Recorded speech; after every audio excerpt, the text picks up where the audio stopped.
Alrighty everyone, here I am going to begin the sheets that you guys have been waiting for a good while now, so that way y'all can be more informed about every character in the manga series. And I'm going to let you know ahead of time if I do sound like I'm not all that surprised on some informations is because I attempted to record this before and then the recording just all of a sudden stopped. It just like kind of corrupted in a way. So yeah, if I don't sound too surprised, I'm just letting you know half of these I have already read. The other half I refuse to read just so that way I could have a genuine surprise and reaction to it. So let's begin, shall we? Alright, first up we got Super Saiyan Spectral SSS, the Ethereal Awakening.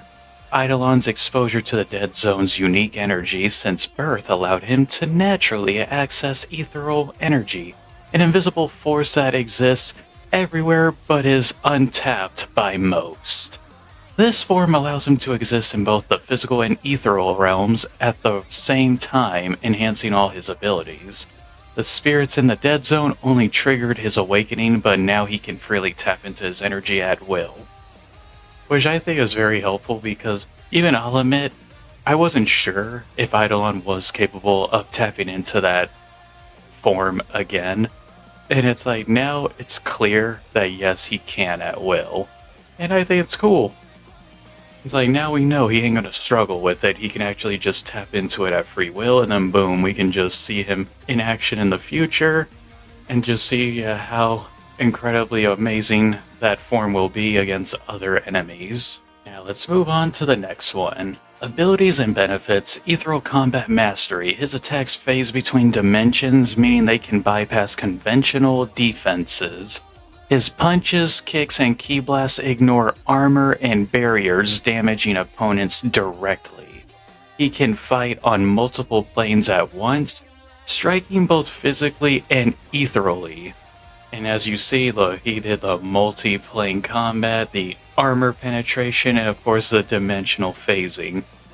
Which I will say, in my personal opinion, is like my favorite. The whole thing of him doing the phantom after image technique. And it's like, wow. Like, it's amazing how he can just do that and confuse his opponents on his energy just, being there and there and there. And it's like, huh. Like, which one is he for real? I'm trying to sense him, but I can't. Untouchable speed. Since he exists in both realms simultaneously, he can momentarily vanish from the physical world to dodge attacks. His movement speed appears instantaneous, making it seem like he's teleporting. Sounds like it can rival instant transmission really well. Ethereal Ki Enhancement. His ki is no longer standard energy, it's ethereal ki, meaning it doesn't behave like normal Saiyan power. Ethereal ki can't be absorbed or countered by traditional means like androids or energy draining techniques. So that explains why Yadro, aka, the brother of Yakon, I think that's how you say his name, but why he didn't try to absorb his energy, just like how, Yakon did with Goku, but, makes a whole lot of sense. And it's like, and that's the thing, can't be, absorbed, countered. So, and like I said, like androids, wow. So he could rival the likes of like Android 17 and 18. Ain't that amazing? It disrupts immortal beings, forcing them to feel pain despite their energy regeneration. It's like, well, as we see against Garlic Jr., that makes me wonder, It's like, would there be a possibility he encounters Zamasu? Because if so, then, well, I guess we can just say that regardless of what's going to happen, Zamasu will feel the pain. Now let's go on to the next one. I like this look right here, especially when I saw this in the chapter. At the end of chapter 4, I believe. But purely Saiyan control. This transformation is purely his own. No outside spirits or forces control it, making it stable and sustainable compared to other forms. Oh my goodness. So in other words, none of y'all can't have this power. Alright, moving on. Eidolon's power progression, timeline overview, origin era, Dead Zone survival, so his base power level is on par with third form Frieza. At this stage, Eidolon hasn't transformed. His strength stems from surviving in the Dead Zone, where ethereal energy subtly infused his body. He's stronger than most basic Saiyans, but lacks refined combat training. Fighting Garlic Jr. here highlights his raw potential, but also his limitations. That does make sense and explains a lot because I know that, because yeah, before a lot of y'all try to sit here and state the obvious, I am aware, yes, Garlic Jr. Saga is non-canon, but me personally, I like to see them as canon because I think they're cool. Like, I think those sagas were cool, and I think Garlic Jr. is amazing, hence why we included him in this. And he's only ever fought the likes of, like, Krillin, Gohan, and Piccolo. And, and that was, after the Frieza saga, and the strongest one out of the three of them was Piccolo. Piccolo was only stronger than second form Frieza, but weaker than third form Frieza. And we did see how at one point, like, Piccolo did struggle a bit. There was a point where, yeah, he was, like, giving Garlic Jr. a good beating. It seems like he was, like, close to third form Frieza's power, maybe on par too, but yeah, and I would say the same thing with Eidolon, because when I look at the chapter and everything, it's like at that point he'd been doing a lot of training, so I'm pretty sure he would be at that level of strength. So that makes a whole lot of sense. And I love it, the fact that he lacks, refined combat training and he has limitations. It's like, yep. Like, hence why, training, you gotta learn. Like, you're gonna have your flaws in the beginning. And hey, we will see eventually when he overcomes all that. Super Saiyan Spectral Ethereal Awakening. Power Jump, on par with Android Saga Vegeta post-gravity training. Now that to me is amazing. His form is a huge leap, roughly 20 times base strength, not unlike the jump from base to Super Saiyan. I mean, true, yeah. Eidolon now taps into ethereal energy, which doesn't rely on power scaling in the traditional Ki sense. Allows him to fight immortal beings and outpace most space Super Saiyans from the Android arc.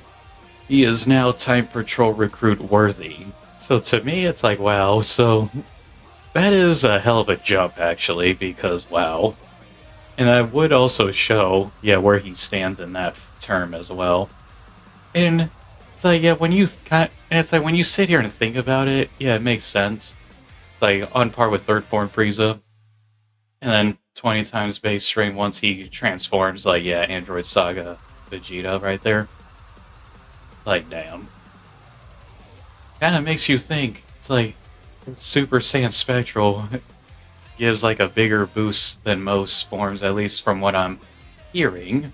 So to me, this is crazy, but also amazing. Like, I'm loving it. I'm friggin' loving it.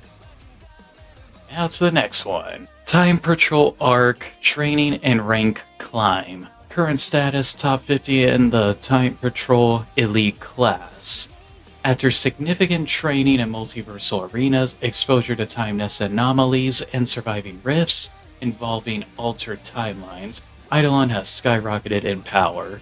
I can imagine, and especially, after like training and learning more about the many enemies, like say approaches in a fight, he would definitely think of a way to counter them, find a weak spot, because I mean, at this point we can all tell that's what Saiyans do. They love finding, like weak spots and weaknesses, to where it's like at least we're learning, it's like we're all understanding, and we know how to evolve as warriors.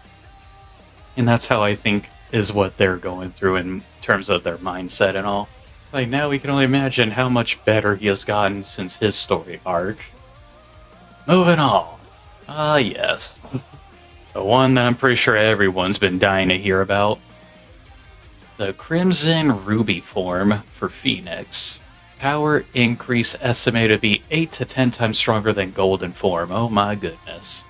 Ki output surges drastically. Ki base attacks are now infused with plasma-like destructive energy capable of melting reinforced key barriers.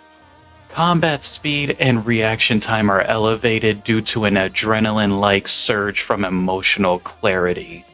Emotion-fueled stability. Because it's driven by memory and heart, the form is less draining than Golden despite being far stronger. It burns with purpose, not desperation. Visuals: crimson skin with glowing ruby patterns like molten veins. Flames flicker from his aura, especially around the shoulders, tail, and eyes.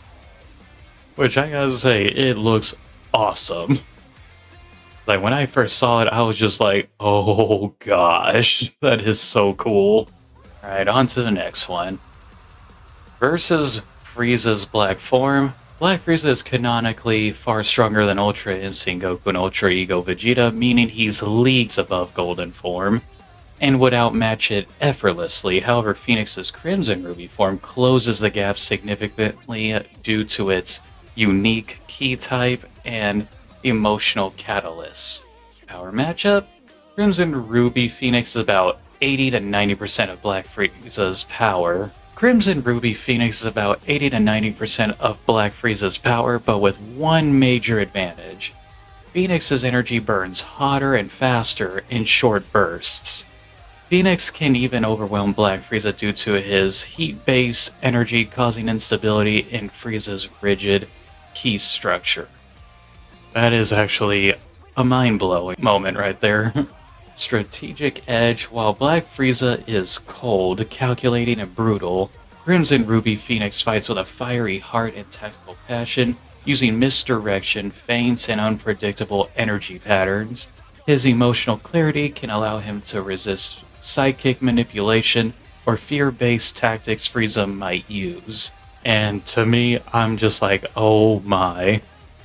Because I will say, I'm shocked, because this form is a lot stronger than I originally thought it was going to be, and it's like, dang. And I can only imagine what y'all must be thinking too, because like, we already seen like Black Frieza's power in the official manga chapters, but to see like, yeah, in here, yeah, where Phoenix's Crimson Ruby form stands at, is like, wow.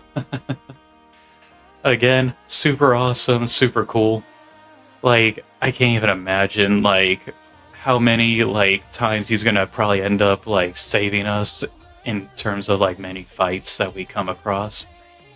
But, you know, also does make sense, because, yeah, we did see how Phoenix struggled against Black Ice before transforming, and then until after, yeah, he was able to hold his own against him. And I figure, yeah, Black Ice, it's like, I even thought, like, he must be around, like, Black Frieza's strength, you know, because, like, Black Ice is the strongest form of ice, you know, so it's like, it would make sense with the transformation and all. And it's like, and to see it with this, it's like, wow. Again, freakishly awesome. Now on to the next. Summary: Crimson Ruby form equals emotional waking plus infernal power. 8 to 10 times Golden form's strength, can rival Black Frieza under the right emotional and environmental conditions, especially if Frieza underestimates him. Which, of course, we all know Frieza, he will definitely do again.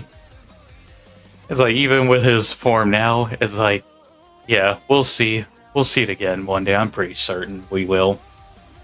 Its true strength lies in its connection to Phoenix's past, the love, the loss, and the will to protect. Which, yes, we've all seen it, and if you haven't seen it, then go watch it, because what are you doing here? You might as well go watch it, so go do it. Like, yeah, if you haven't seen any of the chapters, and you're watching this, please, like, exit out of here and go watch it. Or if you prefer to do it this way, where you watch this first and then watch the chapters after, then okay, then to me that's fine too. Because at least then you have info of where everyone stands in terms of their powers and stuff. But I highly recommend you watch the chapters first. Anyways, moving on. Ah yes, Lord Rennie, Archangel of Order. Divine Origin. Title: Lord Rennie, Archangel of Order. Race: Angel, Ascended Class. Relation: Elder Sister of the Grand Priest. Wow. which I'm pretty sure you've all seen the Grand Priest make his little appearance in the Chapter 5 of Phoenix's story. The role is Overseer of Order, Stability, and Multiversal Intelligence. Rank above standard angels, second only to the Zeno hierarchy in authority. Base power far surpasses destroyers, rivaled only by the Grand Priest and above. Oh my. That's one hell of a power gap right there. I mean, now we know. Now we know. I mean, I already knew she was strong, but it's like, to know her strength in terms of like comparisons of, say, the likes of Whis, Vados, and others, like, wow. Let's go and check out the next one and see what else is in store for us. Core duties and purpose. Maintains cosmic balance across timelines and dimensions, investigates anomalies beyond mortal comprehension, namely rift crystals. Works in parallel with the Grand Priest, but not subordinate to him. Her influence spans across time, alternate realities, and unstable dimensions. Which, hey, now we know. Now we know. I mean, I'm sure you already knew that, but if you needed like more clarity, there you go. The Rift Crystal Crisis. Lord Rennie has become increasingly concerned with the appearance of Rift Crystals, fragments of corrupted spacetime that are linked to forbidden chaos energy, possibly used to rewrite history or destabilize timelines originating outside the standard multiverse framework. Her current mission is a covert investigation to determine who is creating them, what their ultimate purpose is, and whether they pose a threat to the Zeno Council or the Cosmic Order. Which, yeah, like, I can only imagine what this villain's gonna be, like, how much of a huge threat they'll be. What will be in store for everyone in the story in the future. Because, oh man, I can only imagine what will happen. It'll be one heck of a story arc, it'll be one heck of a story overall, but all we know is, yeah, we're in for something huge. Now, let's go ahead and move on. That's the next slide being that. Love it. Everything looks cool on there. You know, I look at this and I wonder, it's like, I wonder if this, like, maybe, like, say, the coloring on this was probably done in this particular way on purpose. Like, maybe the green is Eidolon, the reddish, yellow, golden thing here is probably Phoenix. The background is probably like what Lord Rennie and Prince Adriel and Vey went through. Because I know that there were like dark clouds in Rennie's story to where it's like, yeah, you can see like that one evil, like obvious villain is gonna be like, obvious villain was like in a dark dimension where everything looked like that. Yeah, or maybe that's the dead zone, or maybe I'm just overthinking and I'm just like, oh yeah, I'm looking too far into this, but still, love the looks of this. Looks amazing. Might as well make this as a thumbnail and just, you know, have it like as a eye catcher. But yeah, let's go ahead and see the rest. Hope y'all loved seeing that. Alright, next one. So we got Suit PI, Tech Genius Dimensional Investigator. Name, Suit PI. Race, human. Mentor, Tights Brief, Bulma's sister. And role, Tech Specialist, Investigative Analyst, and Phoenix's mission partner. Allegiance, allied with Phoenix, freelance under Lord Rennie for Rift Crystal research. Well, look at that. Now we got our Alfred of the XV Agent series. On to the next one. Core strengths and abilities. Genius level inventor, comparable intellect to Bulma and Tights. Okay. Expert in alien tech and time patrol engineering. Detective's mind. Quick to identify patterns, anomalies, and hidden motives. Support combatant. Not a frontline fighter, but has gadget-based defenses. Stasis grenades? I hope I said that right, I probably didn't, but yeah, grenades, pulse shields, nice. Signature inventions, limitless scouter. You can't break the rules if I remove the limit. Love that quote. A scouter designed to withstand power surges without shattering or exploding. Also logs emotional spikes, energy signatures, and possible rift crystal contamination. Recovery chamber enhancement. Reduced healing time by 30 to 40%. Wow. So, man, so 40% at the most. Like, bruh, if you think about it, that's almost half. Like, that's almost 50% right there. But yeah, added cellular accelerators based on Namekian healing principles includes a drain countermeasure preventing enemies from siphoning life force during recovery. Look at that. But as you see, Namekian healing principles. Like, I can only imagine how fast Drail healed up in the chamber. It's like with those properties, I can only imagine. It's like you basically have a Dende with you, but just in terms of like, oh look, you don't need a little Namekian following you around. You just have a chamber. Boom. Let's go and see more about this because I'm loving it. Ah, look at that. We're moving on to Drail. Drail, Namekian warrior, mentor, and guardian. Profile and origin. Name, Drail. Race, Namekian. Universe, Universe 6.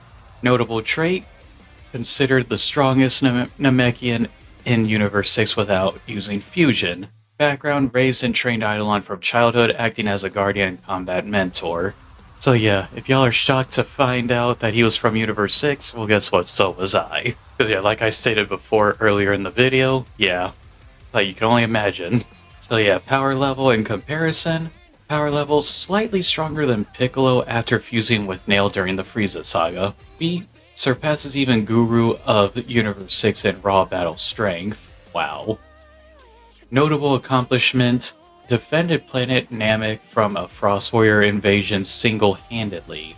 It's like, I ain't gonna lie to you, now I low-key want to see like a story arc that takes place in Universe 6, like say, yeah, more of a detailed background of Drail, which I mean, that to me, like we don't really need it, but it's always fun to imagine having that, you know? I'd say, yeah, maybe use your best imagination on what you think could have went down and how it all happened. But yeah, we'll see though. Wow, that's awesome. So now we know more about Drail. Now let's move on to the next one, maybe more info on him. Combat style. Fighting type, refined warrior style, fluid movements with precision strikes. Long-range techniques, dual-handed key beam barrages, compressive key orbs. Melee style, sharp, high-accuracy strikes and counterattacks. Other abilities, exceptional regenerative powers typical of elite Namekians. Role in training Eidolon. Mentor role, primary instructor preparing Eidolon for the Time Patrol Advancement Tournament. Awesome. Can't wait to see that because the amount of times that's being mentioned and talked about, it's like, yeah, we gotta see it. I'm pretty sure that's gonna be like where the true Ultimate Warrior will like be shown in terms of like, oh, like those that are joining, let's see who is the true Ultimate Fighter. Training focus merges ancient Namekian combat wisdom with modern Time Patroller tactics. Okay, wow. So we get basically like two different types of like, training methods, is at least in a way, if I'm understanding this correctly, that is. But yeah, philosophy, balance strength with clarity. True warriors don't just win, they endure. It's true. But you don't always need to win. But you can always come out as a better warrior, stronger, smarter, faster, you name it. Now, to the next one. Hey! Yeah, like I said in the review video, check this out. Ebok, the half Saiyan with Herculean dreams. Profile and origin, name Ebok, race half Saiyan, half Keplerian, Universe 7. And if you're, and yeah, real quick, yeah, if you're a little curious what is Keplerian, well, if you, just a little clarification. Yep, planet Kepler. Yeah, because that's a real life planet here in our little universe.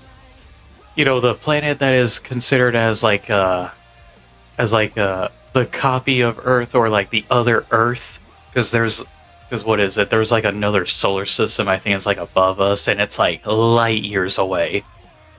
And yeah, there is a planet called Kepler, and it's green. It's habitable.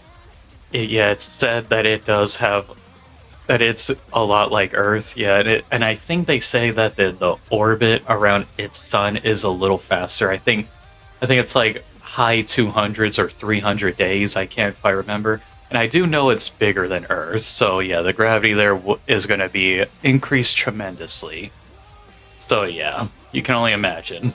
Now that you know, let's continue on. Personality, upbeat, optimistic, determined, a true underdog with a golden heart. Nice. Unique trait, born with incredible potential and innate key control beyond most hybrids. Yep, I can only imagine, because we all see when it comes to hybrid Saiyans. I mean, come on, we've seen it with Trunks, Goten, Gohan.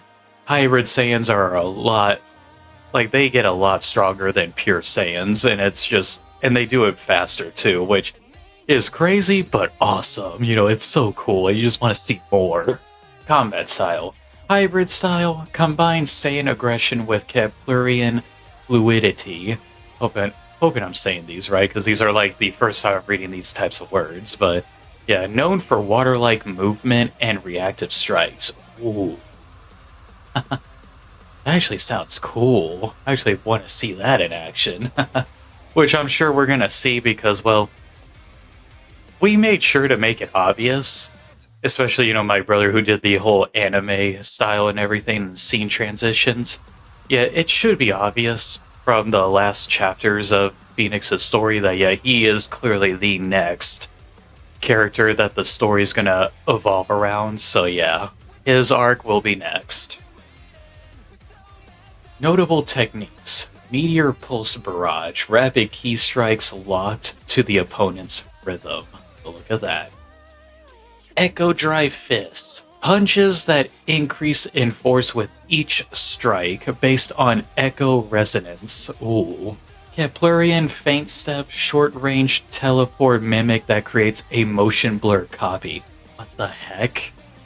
Okay, I ain't gonna lie to you, like, these sound cool. Like, it's like, and I'll say it's one thing for me to read it and imagine it, but I want to see this, like, in action. Like, makes me wonder, like, because now I'm wanting it, because now I'm thinking, it's like, who is he gonna, like, say go up against? Like, maybe it will be Eidolon, I don't know, but we'll see.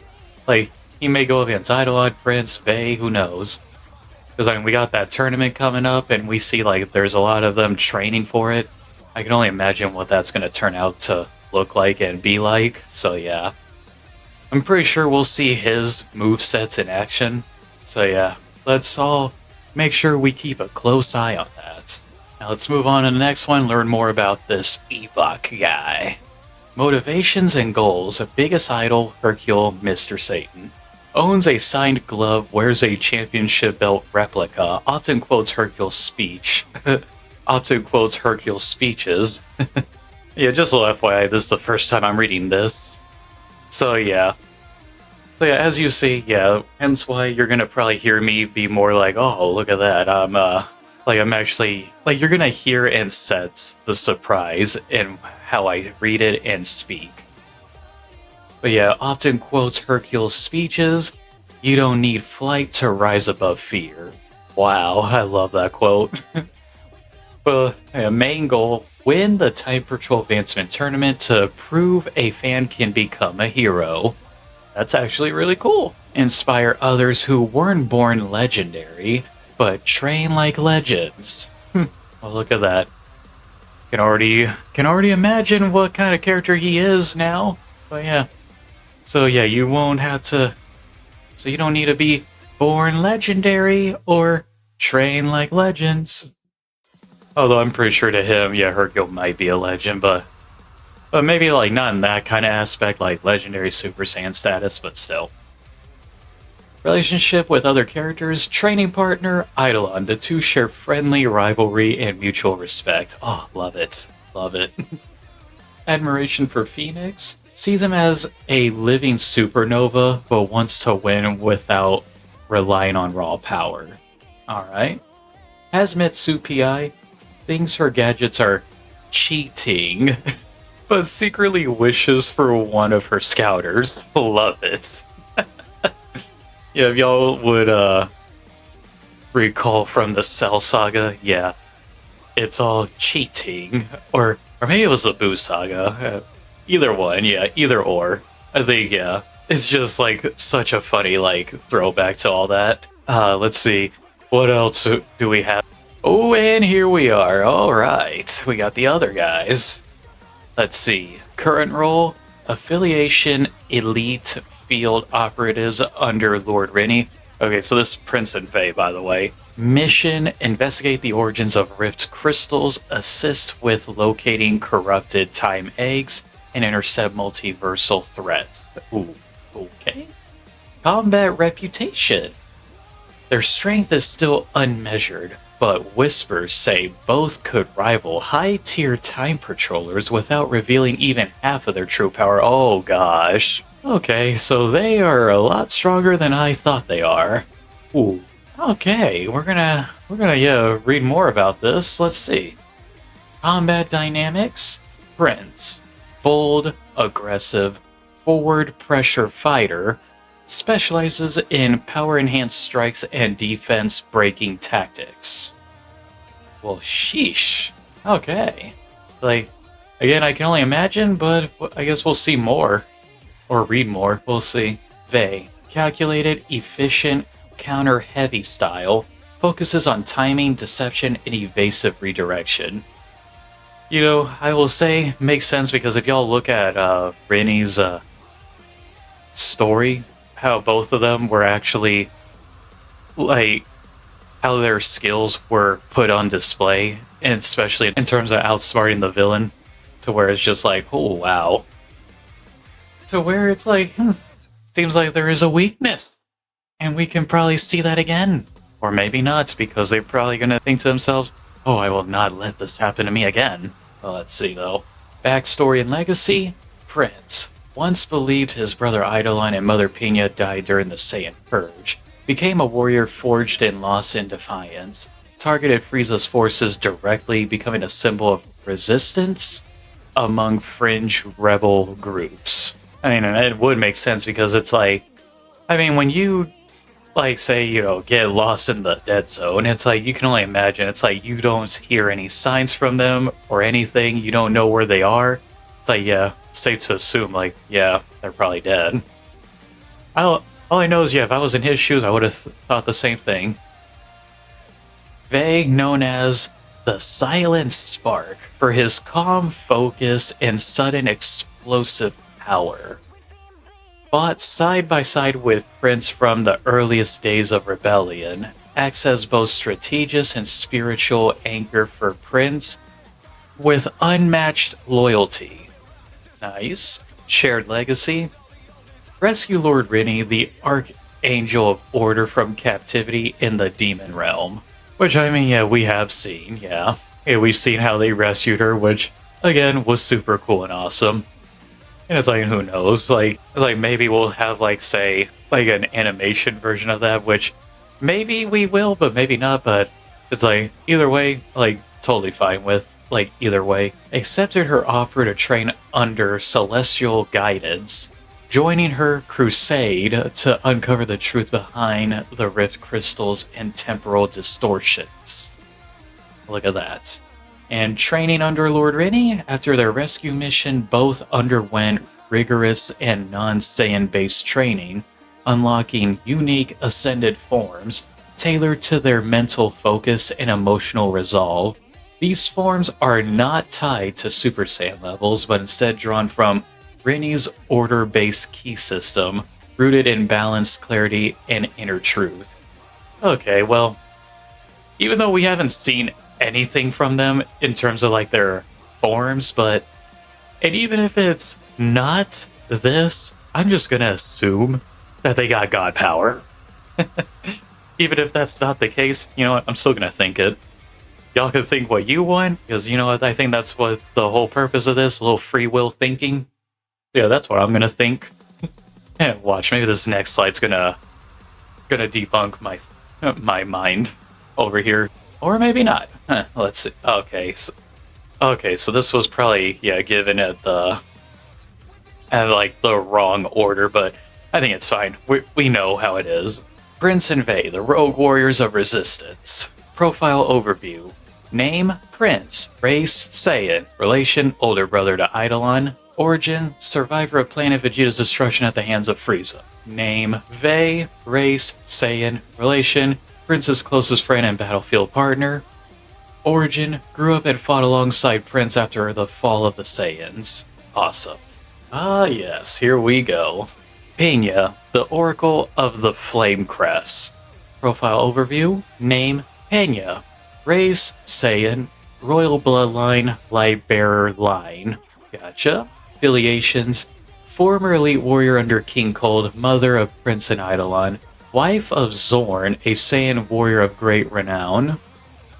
Unique trait, precognitive senses, able to see fragments of possible futures. Oh. Huh. Okay. Her foresight helps save Eidolon's life and shape Prince's destiny. Wow. Okay, I actually legit did not know that. Or who knows, maybe there were hints in the story and I just didn't catch it. Because yeah, I may be observant at times, but there are also times where I could just be, like, cuckoo. Oh, wow. I need to read more. Heritage and lineage. Bloodline of the Lightbearers. Pena descends not from Vegeta's royal family, but from an even older bloodline.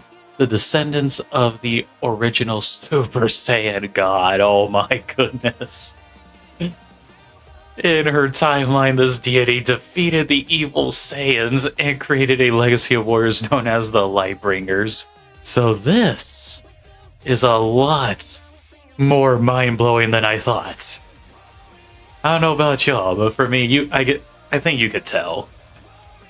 Oh man. Symbol of the Lightbearers. A glowing flame crest symbolizing truth, clarity, and righteous strength. Worn as earrings by Pena, and later honored by Eidolon, who uses her old cape and hood emblazoned with the same crest. I think that's how you say it. And yeah, I will say I have noticed that, yeah, his little cape and the symbol. It's like, yeah, I did see that, and I kind of figured that probably was from her, so yeah, I can only, just imagine. Yeah, I did notice that, and I think that's really cool. It kind of gives me a bit of the Pokemon vibes of, Cubone with his, origin of his mask and stuff like that, But yeah. Pena's legacy. Top guard of King Cold. Due to her rare foresight and remarkable combat prowess, King Cold placed Pena as one of his elite enforcers. While appearing loyal, she often manipulated missions behind the scenes to protect Saiyan survivors and sabotage Cold's cruelty. Wow.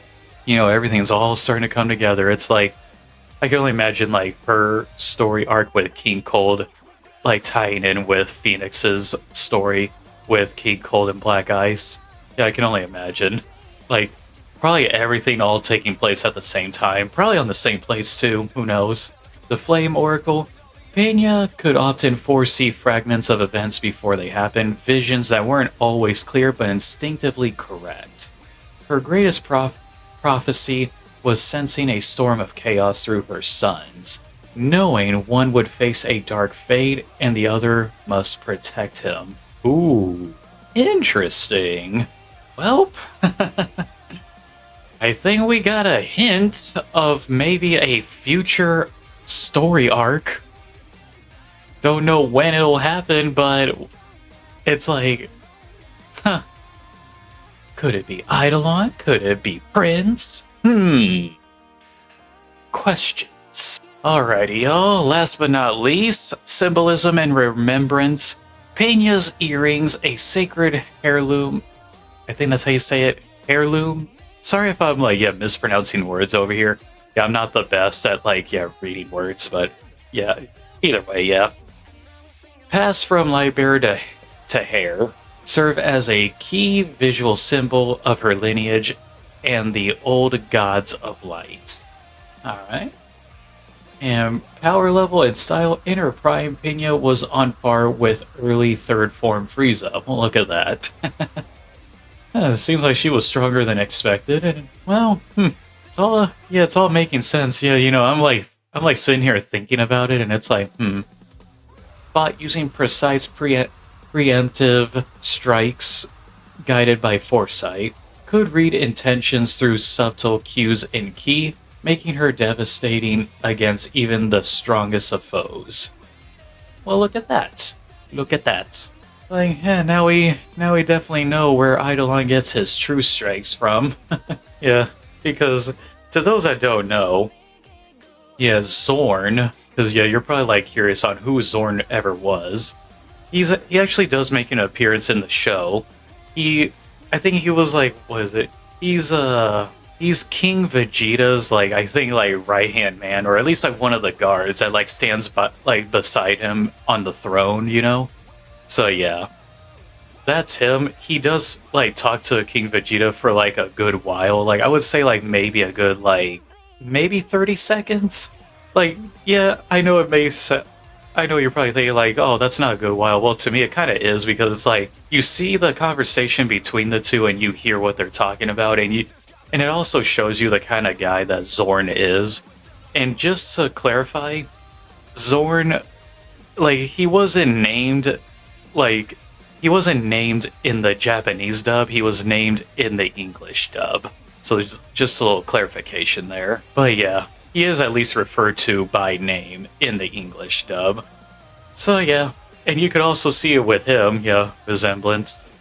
Yeah, like where Eidolon and Prince get their looks. So yeah, when it comes to Zorn Pina, like boom, like you see it. But yeah. So that's it. Yeah, that's all. Yeah, that's all the sheets that I got. So yeah, I hope y'all enjoy that. Yeah, if you wanna, so definitely keep this in mind So yeah, definitely keep in mind that yeah, future uploads will be coming. So yeah, definitely keep an eye out for those.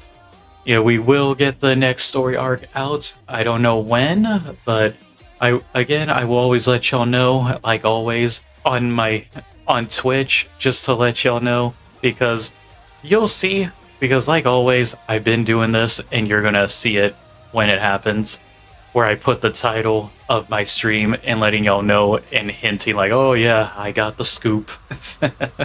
aka I got the chapter. Yeah, I'm gonna do my usual where I just record myself reacting to it, and then just like doing maybe like any touch-ups of editing that I feel like could be necessary. And of course, lending my voice, because that's the main thing here. A little voice acting project here. So yeah, hope y'all enjoyed that. Let me know what you think. Let me know what y'all want to know. Yeah, if there's any more questions you have, just feel free to ask it in the comments below.